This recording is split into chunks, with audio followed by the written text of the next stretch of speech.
Finally, after a week of owning this, I've broken it down, cleaned up all the pieces, and a year after this set released, let's review Luke's X-Wing mech. This set is the 4th mech that LEGO released, which is odd that it released by itself. The first wave we got Vader, we got Boba that we did manage to find early. Do LEGO still release sets early? Actually, it turns out they do, because I just found the F1 cars early in a Morrison's of all places here in the UK. Now that's pretty lucky. And we also got a Stormtrooper, which we've previously compared to the X-Wing mech. But going alongside the X-Wing mech, of course we could have got an A-Wing mech, a Y-Wing mech, and a few others. But I think there was some real potential to do some characters.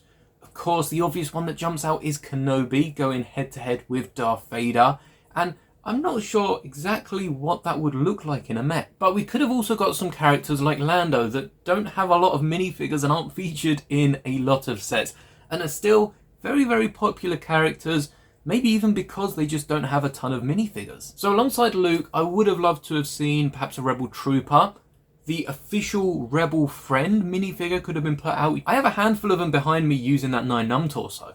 Rebel Friend, Luke Skywalker, and I think someone like Kenobi, Lando, really anyone would have been perfect, and 3 mechs are always better than 1. However, this year we are stepping out of the original trilogy, so I guess Luke has to fight Boba, Vader, and the Stormtrooper by himself. He seems to do fine in the movies. This mech definitely stands out for the back accessories with the X-Wing wings on the back, and you've also got a clip to hold the lightsaber, though in the instructions they tell you to clip the lightsaber with the hilt.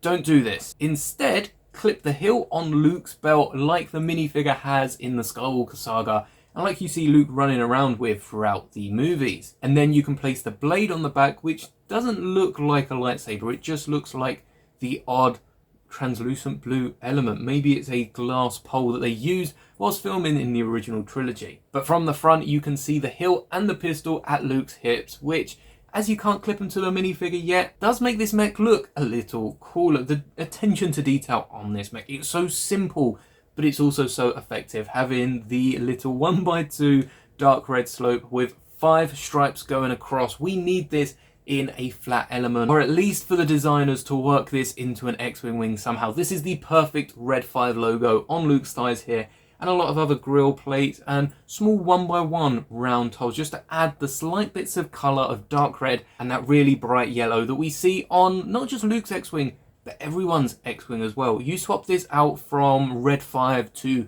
red 3. I feel like that's Wedge's call sign for some reason. And adding a grille to this, you've got another X-Wing, and you could probably even decal your own tiles. Whilst we're on different minifigures, taking a look at Luke Skywalker. This is not the Luke that came in this set, but alongside this set, LEGO had released a Luke keychain with dual molded legs and printed arms from the UCS set. It's not the only time we've seen this, because May 1st coming up, we're getting the same with C-3PO. I've already talked about it enough, but keep your eye out for that dual molded leg getting considerably cheaper on the aftermarket, especially on Bricklink. The price of these minifigures is about to crash. The minifigure that did come in this set is surprising it wasn't this exclusive minifigure. Rex we saw from the UCS set, later on being released in a Y-Wing microfighter of all things.